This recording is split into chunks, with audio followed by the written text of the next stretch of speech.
ሊዲያ ትባላለች። ጌጣጌጥና መማር የምትወድ ናት።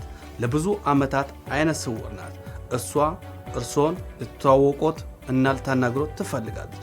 ነገር ግን ወደ ብትሩ ዱላው ወይም ምርኩዙ ስትመጣ ያለ ፍቃድ መንካት ይጠንቀቁ። ለአይነ ስውራን የሚያገለግል ውሻ ልብ በሉ፣ አትንካ፣ አደባብስ፣ እንዲሁም ደግሞ ምግብ አትስጥ።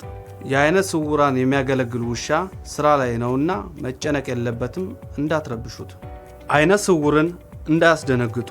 አስፈላጊ ከሆነ ትከሻውን በቀስታ በመንካት ይቻላል።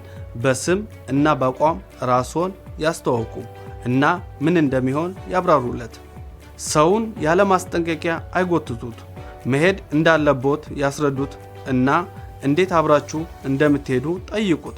በሰውየው ጥያቄ መሰረት አብራችሁት ሂዱ ወይም ሸኙት። ለእያንዳንዱ ሰው የተለየ ምቹ ልዩ መንገድ አለው። መሄድ ካስፈለጎት አብሮት ለሚሄዱት ሰው እንደሚሄዱ፣ ማን አብሮት እንደሚቀር ወይ ማን እንደሆነ እና መቼ እንደሚመለሱ ያስረዱ። ለአይነ ስውራን ነገሮችን በምታሽጉበት ጊዜ ነገሮችን ለነሱ ትርጉም በሚሰጥ ቅድመ ተከተል ማስቀመጥ ያስፈልጎታል። በዚህ መንገድ እና ሁኔታ በሚሄዱበት ቦታ ሲደርሱ ሁሉንም ነገር የት እንደሚገኙ ያውቃሉ። የአይነ ስውራንን ነገሮች ሳትነግሯቸው አታንቀሳቅሱባቸው ወይም አታንሱላቸው። በተለይም በአስቸኳይ ወይም በአደጋና በተጠንቀቅ ጊዜ ከደረጃዎች በፊት ማስጠንቀቅና ደረጃዎቹ ወደ ላይ የሚወጣ ወይም ወደ ታች እንደሚወርድ እንደሆነ መናገር አስፈላጊ ነው። በመጨረሻ ደረጃ ላይ ማስጠንቀቅም አስፈላጊ ነው።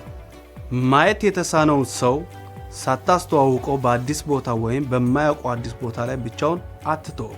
ለአይነ ስውራን የአካባቢውን ሁኔታ ይግለጹ። ምን እንዳለ፣ የት እንዳለ፣ ስንት ርቀት እንዳለው፣ ርቀቶችስ ምን ያህሉ ናቸው፣ ሁሉን ነገር መናገር አለበት። ያ ብሎ መጠቆም ወይም ማስረዳት አይጠቅምም እና እንደ ከዚያ ነው ከሚሉ ቃላቶች ማስረዳት ትርጉም የለሽ ቃላቶች ናቸው። ብዙ ዝርዝሮችን ይጠይቁ። አንዳንድ ሰዎች ዲዛይኑ ምን እንደሆነ፣ ምን አይነት ቀለም ወዘተ ማወቅ ይፈልጋሉ። አንዳንድ ሰዎች ደግሞ ማወቅ አይፈልጉም፣ አያገባቸውም።